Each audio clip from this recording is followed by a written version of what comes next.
Bringing radio back into life.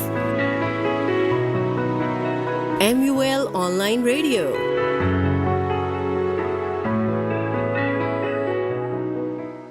बिस्मिल्लाहिर्रहमानिर्रहीम।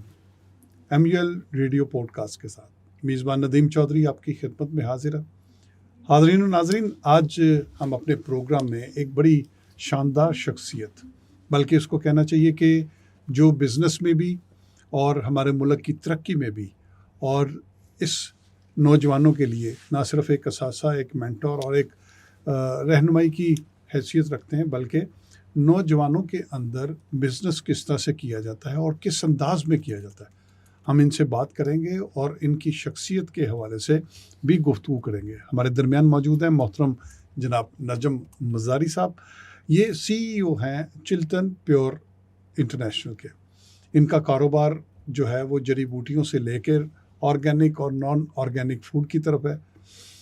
Fifth pillar के नाम से ये एक थिंक टैंक भी बना के रखते हैं और चाहते हैं कि पाकिस्तान उस सतह पे पहुंच जाए जहां पे दुनिया के तरक्की याफ्ता मुल्क मौजूद है।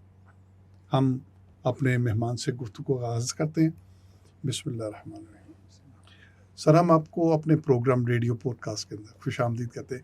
नजम मज़ारी साहब, ये बताइए, अभी तो मैंने अपनी इब्तिदा में मुख्तसर सा आपका खाका पेश किया, ये बताइए ये चिल्तन प्योर इंटरनेशनल ये है क्या? ये ऑर्गेनाइजेशन किस तरह से काम करती है?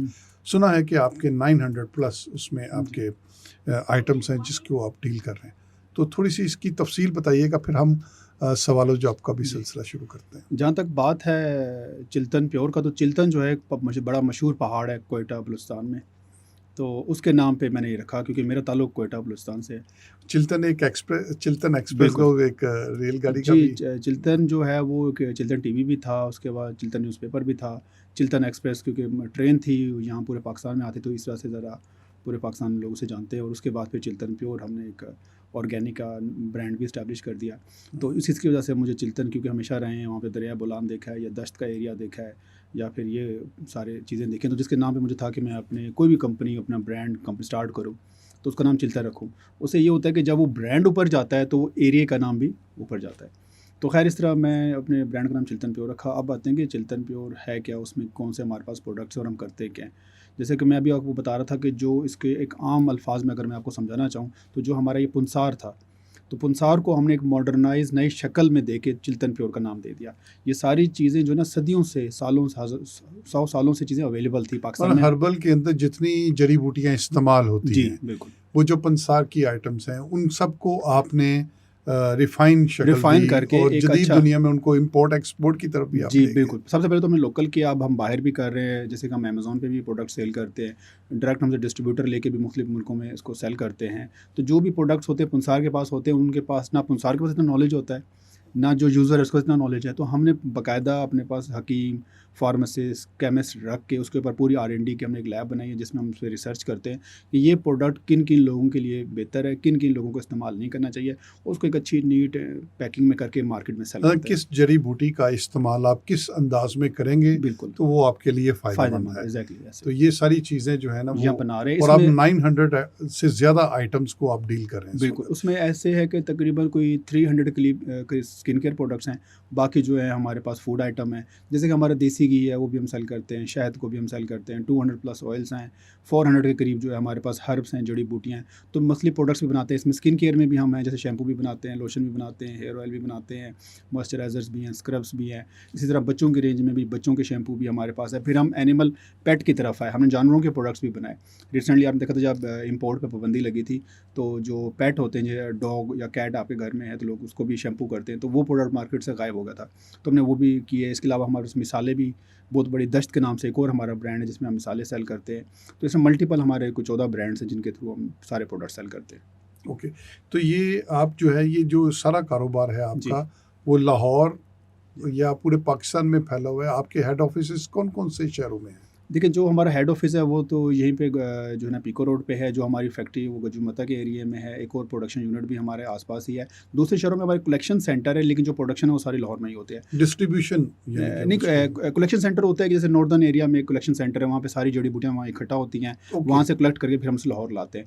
बलूचिस्तान में एक जगह है जहाँ पे सारे इंग्रेडिएंट्स हमारे आते हैं, वहाँ से करके फिर हम यहाँ मूव करते हैं। पेशावर में हमारा एक छोटा सा एक सेटअप है जहाँ पे सारी चीज़ें कलेक्ट होती हैं, वहाँ चीज़ें यहाँ आती हैं। वो कलेक्शन सेंटर्स होते हैं, चीज़ें कलेक्ट होती हैं नॉर्दर्न एरिया से या शुमाली एरिया से, और फिर वो सारी लाहौर आते हैं। यहाँ हम उनको प्रोसेस करते हैं, फिर यहाँ से पूरे पाकिस्तान में आगे डिस्ट्रीब्यूशन होती है उसकी। अच्छा, ये बताइए मुझे थोड़ा सा, क्योंकि बहुत सी जड़ी बूटियाँ ऐसी हैं जिनके बारे में बहुत ज़्यादा कहानियाँ, सहरंगेज़ सी बातें जी और टूने टूट के और इस जी। तरह की बहुत सी जो है वो फजूलियात भी जी। जो है वो सुनने में आती रहती हैं। ठीक।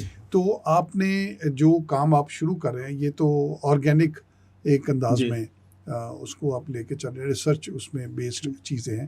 जी। ये बताइए, पाकिस्तान के अंदर तो आपको मार्केट मिल गई, पाकिस्तान से बाहर आपने कारोबार कैसे किया जी। और पाकिस्तान से बाहर आपने मार्केट को कैसे तलाश किया और किस तरह से अपनी प्रोडक्ट बाहर लेके जा रहे हैं? देखें, सबसे पहले तो अभी तक भी हमारा जो फोकस है वो पाकिस्तान है, क्योंकि पाकिस्तान के अंदर इतनी बड़ी मार्केट है, अभी तक पूरा पाकिस्तान भी हमसे कैप्चर नहीं हो रहा, क्योंकि पाकिस्तान के अंदर इसकी बहुत बड़ी डिमांड है। और पाकिस्तान उन कंट्रीज़ में, उन मुल्कों में आता है जिसकी आबादी बहुत तेज़ी से ग्रो करती है। तो जिन मुल्कों की आबादियाँ बहुत तेज़ी से ग्रो करती है, उनकी अपनी मार्केट इतनी बड़ी होती है। तो हमारा एक्सपोर्ट पे फोकस कम है, क्योंकि लोकली डिमांड हमसे पूरी नहीं होती। ये ऐसी चीज़ नहीं है कि आप बैठे बैठाए मतलब कोई 200 टन बना लें, ये तो इतना है जितनी ग्रो होगी।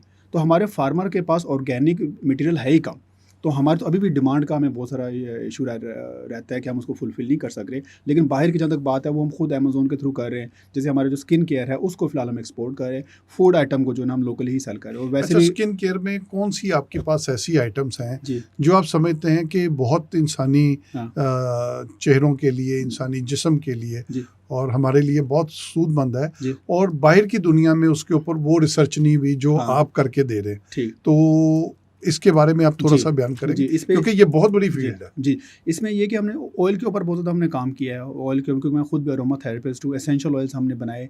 ये वो ऑयल्स होते हैं, ये आते तो स्किन केयर कैटेगरी में आते हैं, कॉस्मेटिक्स में भी यूज़ होते हैं। ये अरोमेटिक ऑयल्स होते हैं जो कि थेरेपी के लिए, इलाज के लिए इस्तेमाल होते हैं। जैसे अगर आपको स्लीप डिसऑर्डर है तो आप लेवेंडर का एसेंशियल ऑयल उसको आप स्मेल करें। इसके अलावा अगर आपको सांस का मसला है, दमे का मसला है, तो यूकलिप्टस सफ़ेदे का आप जो है एसेंशियल ऑयल को स्मेल कर सकते हैं। आपको अगर स्लीप, नींद का डिसऑर्डर है तो कैमोमाइल, आप टी भी पी सकते हैं, चाय भी पी सकते हैं, या कैमोमाइल एसेंशियल ऑयल आप स्मेल करेंगे तो आपको नींद में बड़ी इंप्रूवमेंट आती है। फोकस का मसला है तो आप जो होता है सिट्रस, जिसमें ऑरेंज है, लेमन एसेंशियल ऑयल्स, अगर आप वो स्मेल करेंगे तो आप देखेंगे आपका फोकस बढ़ जाएगा। तो इन एसेंशियल ऑयल्स पे हम काम करते हैं, जो कि काफ़ी कॉस्टली होते हैं, जो कि लाखों रुपए लीटर के हिसाब से होते हैं। लेकिन एक ये यूज़ भी बहुत कम है, सिर्फ आपने स्मेल करना होता है। ये स्किन केयर कैटेगरी में आता है। इसके अलावा ये शैम्पू में भी इस्तेमाल होते हैं, साबुनों में भी डलते हैं, क्रीमों में डलते हैं। ये जो इससे नेचुरल परफ्यूम्स भी बनाए जाते हैं। एक तो हम जो ये फ्रेंच परफ्यूम्स लेते हैं तो सिंथेटिक होते हैं, या आप वैसे खुशबू लगा लें तो आपको वैसे अच्छा लगेगा, लेकिन आपके मेंटल पे उसका कोई इफेक्ट नहीं है। जो नेचुरल जो एसेंशियल ऑयल्स होते हैं, इनका आपके दिमाग के ऊपर बड़ा असर होता है। अच्छा, हम ये देखते हैं कि पहले वक्तों में तो एलोपैथिक तरीका इलाज के मुताबिक हर चीज़ का, हर बीमारी का जो इलाज था वो एलोपैथिक में ढूंढने ठीक। की कोशिश की जाती। ठीक है। लेकिन एक तो एलोपैथिक के साइड इफेक्ट अब दुनिया को पता चलने ठीक। शुरू हो गए ठीक। जब से ये सोशल मीडिया स्पेशली इसने जी। बड़ी अवेयरनेस दी है। तो पता चला कि एलोपैथिक जो है उसमें सर्जरी के अंदर तो आपके बहुत ज़्यादा फ़ायदे हैं, लेकिन ठीक।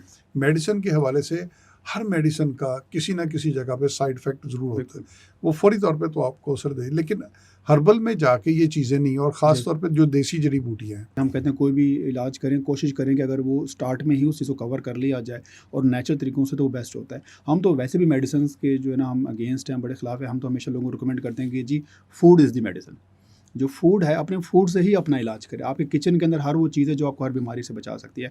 हल्दी का आप इस्तेमाल कर सकते हैं, जिंजर, लहसन। आप यकीन माने कि पूरा दिन लग जाएगा अगर मैं आपको लहसन के आपको बेनिफिट्स बताना शुरू कर दूँ। टर्मेरिक का मैं आपको बता रहा था, जिसको आप हल्दी कहते हैं। आम रूटीन आपके घर में एक चीज़ है, उसको अगर आप दूध हल्दी रात को पिएँ तो उसके बेतहाशा उसके बेनिफिट्स हैं। एंटी कैंसर है, या वो कैंसर से बचाती है। इतनी बेहतरीन चीज़ है। तो फूड को ही अगर आप नेचुरल फूड की तरफ आ जाएँ तो मुझे लगता है कि आपको किसी डॉक्टर या किसी बंदे के पास जाने की ज़रूरत है। अभी हम देखते हैं कि बहुत सी एक रविश भी चल पड़ती है। जैसे मैं मिसाल एक जोशांदा मार्केट में आता है, फिर ठीक। उसके बाद जोशांदा की लाइन लग जाती है, ठीक है, तो लोग उसको इस्तेमाल करना शुरू करते हैं। ठीक, फ़ायदेमंद तो है, लेकिन फिर उसकी कीमत बहुत ज़्यादा हो जाती है, ठीक, वो आम आदमी की रेंज से बाहर हो जाता है। बिल्कुल, एक अच्छी बात भी है और एक बुरी बात भी है। जैसे ठीक, अभी इसबगोल का छिलका जो है वो सही। आपके लिए बहुत अच्छा है। ठीक, एक कंपनी ने शुरू किया, फिर दूसरी ने, तो ठीक। पहले वो बड़ा सस्ता मिल जाता था, अब वो सही। बड़ा महंगा मिलना शुरू हो जाता है। सही। तो कम कीमत के साथ मार्केट को किस तरह से डेवलप किया जा सकता है कि लोगों का फ़ायदा भी हो जी। और लोगों को इस बारे में अवेयरनेस भी हो। देखिए, उसका ये होता है कि जब आप कभी-कभार आप जैसे आप एक मैन्युफैक्चरर हैं, आप एक चीज़ बना रहे हैं, तो आप क्या करते हैं कभी-कभार उसकी मार्केटिंग पे, ब्रांडिंग पे इतना फ़ोकस कर लेते हैं, लेकिन अपनी प्रोडक्शन पे नहीं कर सकते। अगर एक फार्मर से आप लेते हैं, को आपको पता है कि ये पूरे पाकिस्तान में इसबगोल की जो सालाना प्रोडक्शन है, वो 100 टन है, फॉर एग्ज़ाम्पल, और मार्केटिंग कैंपेन आपने इतनी कर ली है कि वो आपका डिमांड आ गई 300 टन की, तो 200 टन की जो शॉर्टेज हुई, जब वो शॉर्टेज होगी तो ऑटोमेटिक चीज़ महंगी हो जाएगी।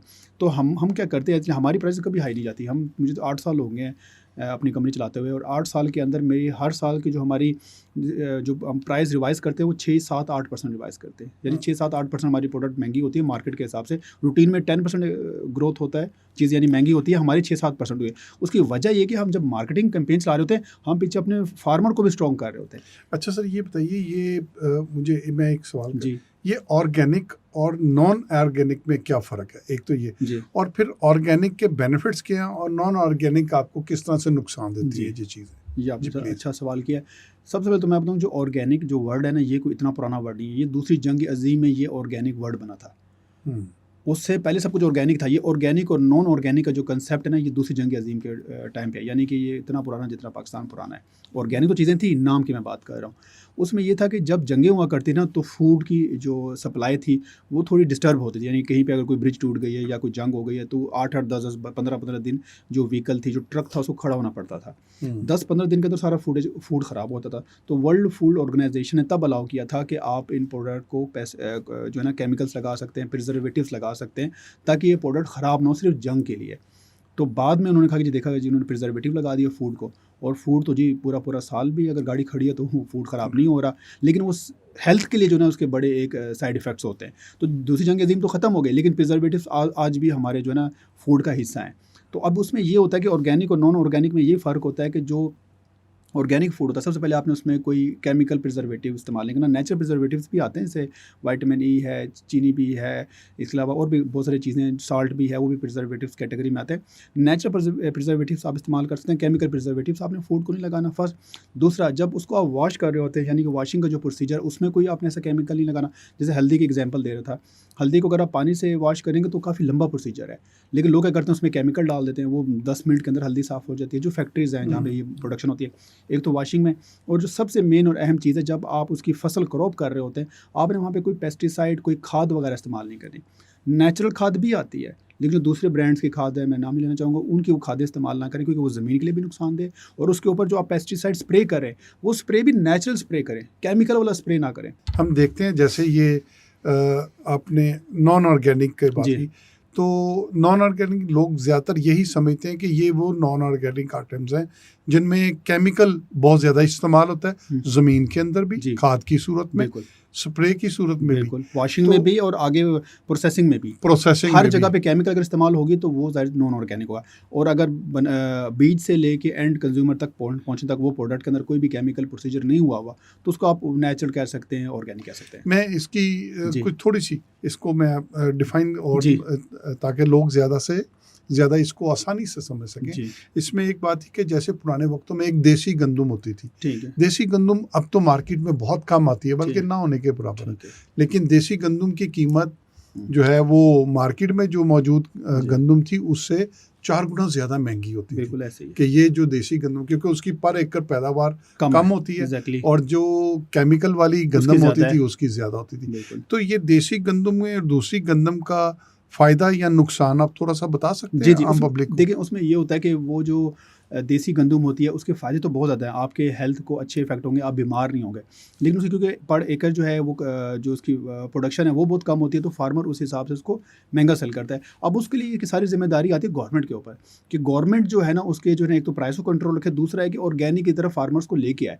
फार्मर्स को जो है ना, और जो बंदा ऑर्गेनिक ही करेगा उसको कुछ एक्स्ट्रा आप जो है ना टैक्स में उसको बचत दे सकते हैं, या कुछ और ऐसी चीज़ें कर सकते हैं, या केमिकल जो खाद बनाने वाले या स्प्रे बनाने वाले जो जिनके पास टेंडर्स हैं या ठेके हैं, जो फैक्ट्रियाँ हैं, उनकी प्रोडक्शन को आप मतलब लिमिटेड कर सकते हैं। या कौन सी चीज़ पे आप बता सकते हैं कि जी इन चीज़ों पे आप जो है ना केमिकल प्रोसीजर खादें पेस्टिसाइड स्प्रे कर सकते हैं, इन चीज़ों पे आप नहीं कर सकते। और फार्मर को भी एजुकेट करने की ज़रूरत है। और मैं हमेशा लोगों को कहता हूँ कि जो खालिश और मयारी चीज़ होती है वो हमेशा महंगी होती है।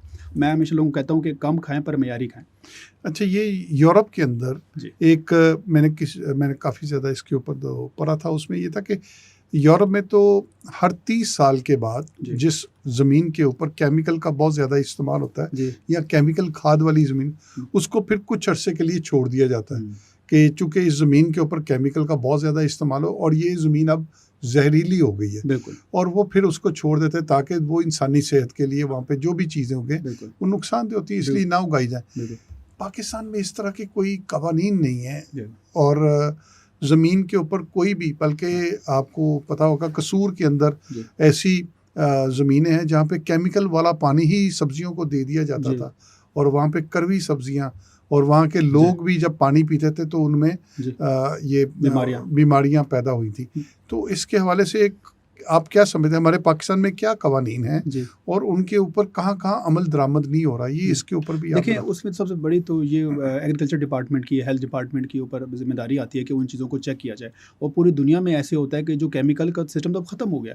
मैं रिसेंटली अभी यूके गया हुआ था, तो मैंने वहाँ पे मार्केटों में देखा इवन कि जो आपका जो पेट फूड है, जो डॉग का फूड है, वो भी ऑर्गेनिक आना शुरू है। यानी कि यूरोपियन कंट्रीज़ में, अमेरिका जैसे मुल्क में, यूके जैसे कंट्री में, कनाडा जैसे मुल्कों में लोग अपने जानवरों को भी ऑर्गेनिक खिला रहे हैं। इंसान तो दूर की बात है ना, उनके पेट फूड के ऊपर भी अब लिखा होता है 100% ऑर्गेनिक एंड नेचुरल। इस लेवल पे ऑर्गेनिक चला गया, अब तो उनकी टोटल वो ऑर्गेनिक हो चुके।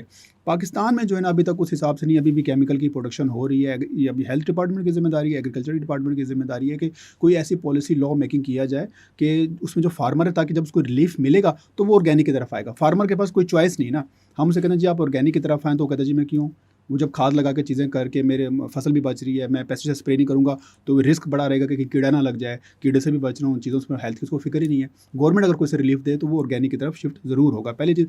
दूसरी चीज़ होती है कि इसमें ये होता है कि जब केमिकल एक दफ़ा ज़मीन को लग जाता है तो 30 साल नहीं सर, उसको दोबारा कवर होने के लिए 300 साल लगते हैं। वो यानी हम उनको अपनी ज़िंदगी में रहते हुए नहीं देख सकेंगे, हमारे अगले 3-4 जनरेशन शायद आके दोबारा उस ज़मीन के ऊपर फसल कर सकते हैं, वरना उस पर फसल नहीं हो सकती, क्योंकि इतनी ज़्यादा उसके अंदर केमिकल चले जाते हैं कि वो तो रहने के काबिल भी नहीं रहती। इवन कि अगर आप उसके ऊपर घर भी बनाएंगे तो भी आपको बहुत सारी डिजीज़, क्योंकि आपने सांस लेना है, इनहेल लेना है, ज़मीन से इवेपोरेट होते रहते हैं, वो तो आपकी हेल्थ के लिए भी नुकसानदेह। फसल तो दूर की बात है, आप उस एरिया में रह भी नहीं सकते। तो ये सारी चीज़ें, इसके लिए गवर्नमेंट को, हेल्थ डिपार्टमेंट को ज़रा सख्ती करनी चाहिए, देखना चाहिए कि जो केमिकल भी बना रहे हैं उसकी जो एफिकेसी उसको थोड़ा लो भी किया जा सकता है। उसके जो 100% एफिकेसी उसको 50% पे लाया जा सकता है। अगर वो उसको यूज़ भी करें तो कम मिकदार में यूज़ करें। बाकी कि गवर्नमेंट को इस पर पूरा एक इनकलाब चाहिए कि इनको एक प्रॉफिटेबल क्रॉप्स की तरफ लेके आएँ। एक तो ये बड़ा मसला है, हमारे यहाँ बेचारा जो फार्मर है वो सारी ज़िंदगी वो गंदम लगाता है, वो मकई लगाता है, वही गन्ना लगा रहा है, वो प्रॉफिटेबल क्रॉप्स की तरफ आया नहीं। मैं फार्मर को जाके मिलता हूँ, वो कहते हैं जी इतने एकड़ में हम इतना कमा रहे हैं तो हम ये लगाएंगे। मैं कहा चलें आप ऑर्गेनिक में हैं, लेकिन ऑर्गेनिक में आप ज़ाफ़रान पे काम करें, आप एलोवेरा पे काम करें, आप चिया सीड के ऊपर काम करें, आप कलवंजी के ऊपर काम करें।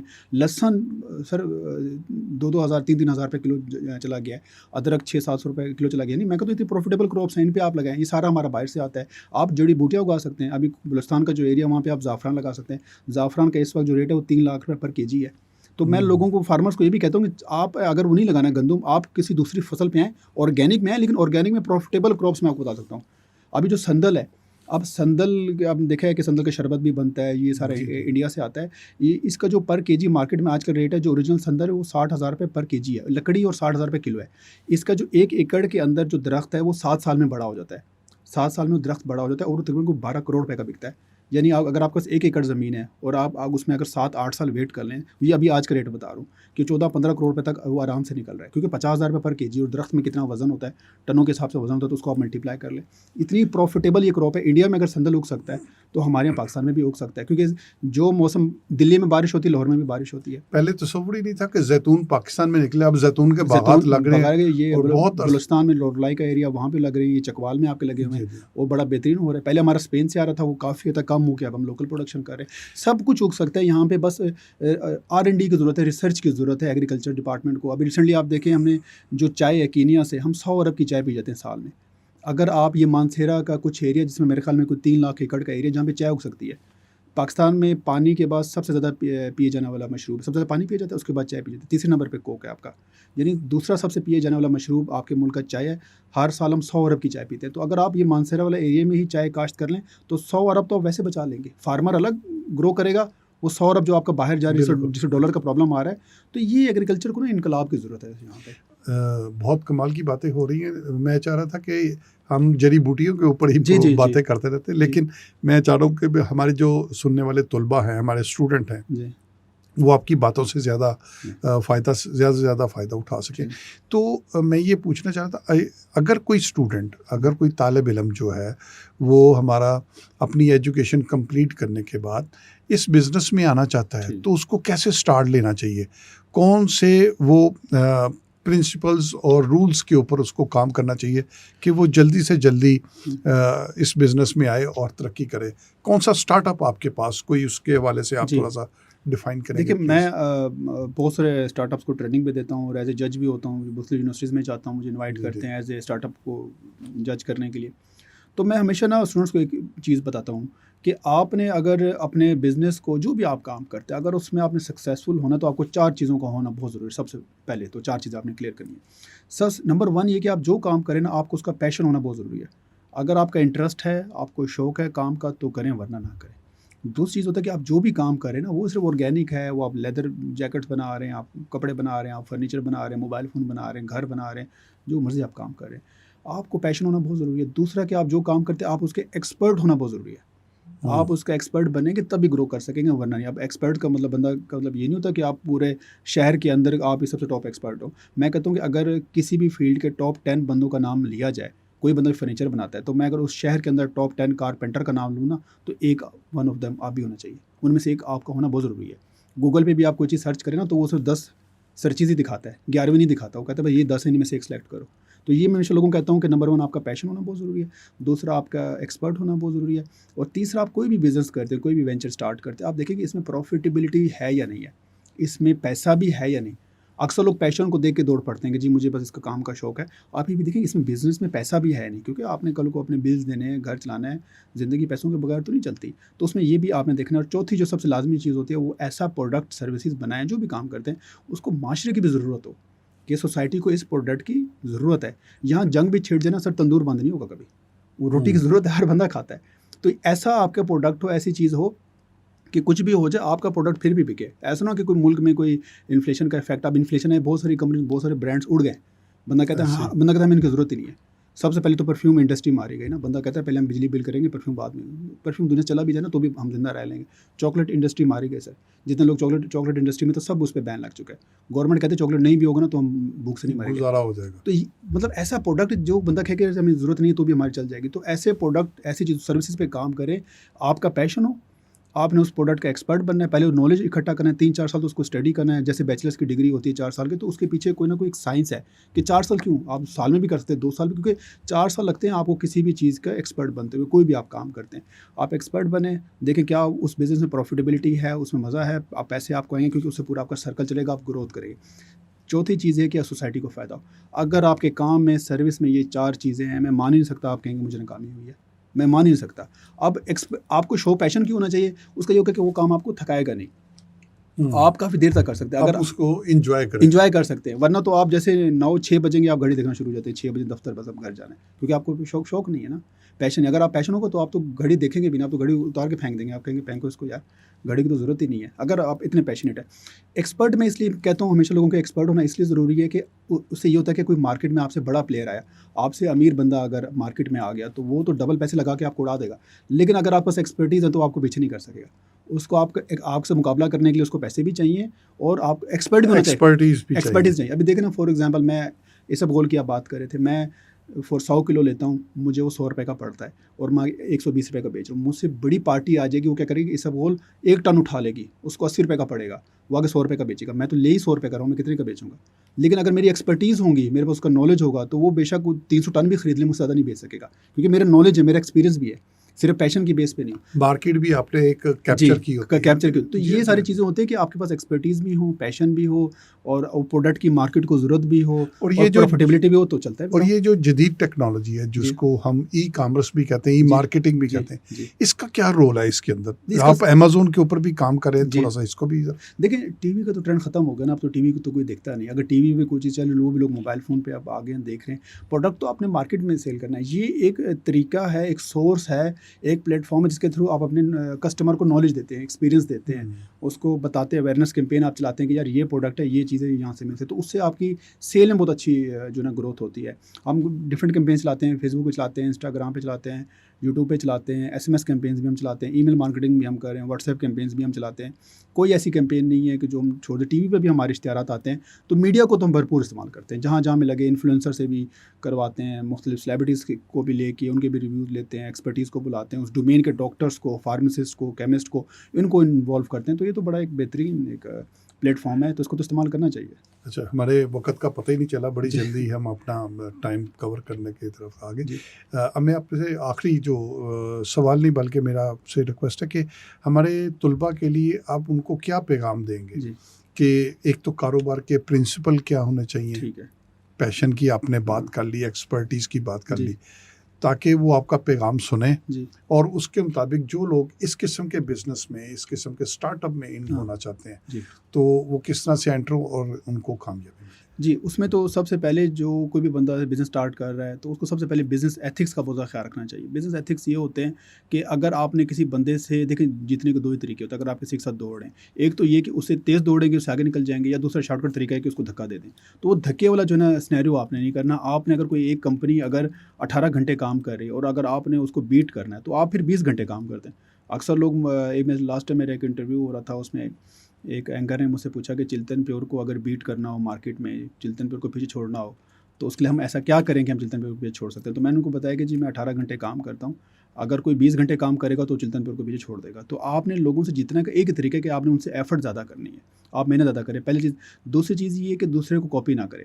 आप अपना कोई भी प्रोडक्ट बनाते हैं, कोई अपनी नई इनोवेशन लेके आएँ, कोई वैल्यू एडिशन लेके आएँ। जैसे मैं आपको एग्जाम्पल बताता हूँ, पूरी मार्केट जो है ना गुड़ बेच रही थी, मैंने सिंपल गुड़ तो बेचा ही है, लेकिन एज ए प्रॉफिट माइंड में रख के नहीं। मैंने कहा कि एज ए प्रोडक्ट लॉन्च करता हूँ। बाद में मैंने क्या किया, मैंने उसमें वैल्यू एडिशन कर दी, मैंने चॉकलेट गुड़ बना दिया, उसके अंदर कोकोआ पाउडर ऐड कर दिया, वो चॉकलेट गुड़ बन गया। उसके अंदर वनीला फ्लेवर डाल दिया, वनीला गुड़ बन गया। नई एक इनोवेशन की, नया ईजाद किया। और पूरी मार्केट जो ना सरसों का तेल बेच रही थी, कोकोनट ऑयल बेच रही थी। मैं कहा तेल तो मैं भी बेचूंगा, लेकिन मैं कोई नया ऑयल बेचूंगा। मैंने एसेंशियल ऑयल्स बनाए, जैसे अरोमा थेरेपी का मैं भी बता रहा था, यानी कुछ नई चीज़ मैं लेके आया। मैंने प्याज, सबसे पहले पाकिस्तान में प्याज का तेल हमने बनाया। लोग हैरान थे कि प्याज से भी तेल बनता है। आलू का तेल सबसे पहले हमने बनाया, वो लोगों को दिया, लोगों ने इस्तेमाल किया, उसको फ़ायदा हो। यानी कोई ना कोई नई चीज़ हम लेके आए हैं मार्केट में, अपनी कोई उसके अंदर फ्लेवर ऐड किया। तो कभी किसी को कॉपी ना करें। जैक मा ने भी कहा था कि डू नॉट कॉपी, जो कि अली बाबा के CEO हैं, कि do not copy, you copy and you will die. और हमेशा जितने भी लोग होते हैं वो ये कहते हैं कि जी ये कर रहा है तो मुझे भी ऐसे कामयाबी मिल सकती है। तो उसका पैशन भी है। जैसे पहले भी मैंने बताया कि 4 चीज़ें होती हैं आपने एक्सपर्ट बनना है, आपका पैशन होना बहुत ज़रूरी है, मार्केट उस प्रोडक्ट की ज़रूरत है, और प्रॉफिटेबिलिटी की तरफ हो, तो ही आप उसमें सक्सेस हो सकते हैं। वरना इसके अलावा और कोई शॉर्टकट का तरीका नहीं है। बहुत शुक्रिया नजम मज़ारी साहब। हाज़रीन और नाज़रीन, आपने नजम मज़ारी साहब की गुफ्तगू सुनी। इनकी गुफ्तगू बड़ी खालिस थी, बल्कि कहना चाहिए कि इनकी गुफ्तगू बड़ी ऑर्गेनिक थी। और ऑर्गेनिक क्या होता है, खालिस गुफ्तगू क्या होती है, मियाँ मोहम्मद बख्श का एक कलाम है कि चूड़ता सवाद हथों हथ, सच दा गाक टावा टावा, शक्लों सारे बंदे लगदे, बंदा विचों टावा टावा। अल्लामा इकबाल ने कहा था, मोहब्बत मुझे उन जवानों से है जो सितारों पे डालते हैं कमल। नजम मज़ारी साहब भी उन्हीं नौजवानों में से एक हैं, और इनको फॉलोअर करने वाले ज़रूर चिल्तन प्योर भी बनाएंगे, और चिल्तन प्योर जैसे और भी अदारे मार्ज़े वजूद में आएंगे। हमारा मुल्क तरक्की करता जाएगा। ज़रूरत सिर्फ एक चीज़ की है, जो उन्होंने कहा था कि पैशन होना चाहिए, मेहनत करनी है तो फिर डट के करनी है, पीछे मुड़ के नहीं देखना, और प्रिंसिपल जो कारोबार के बुनियादी असूल हैं वो भी आपके खालिस होने चाहिए, यानी कि ऑर्गेनिक होने चाहिए। अपनी इसी गुफ्तगू और इसी प्रोग्राम के साथ अपने मेज़बान नदीम चौधरी को इजाज़त दीजिए। खुदा हाफिज़। Bringing radio back into life. MUL Online Radio.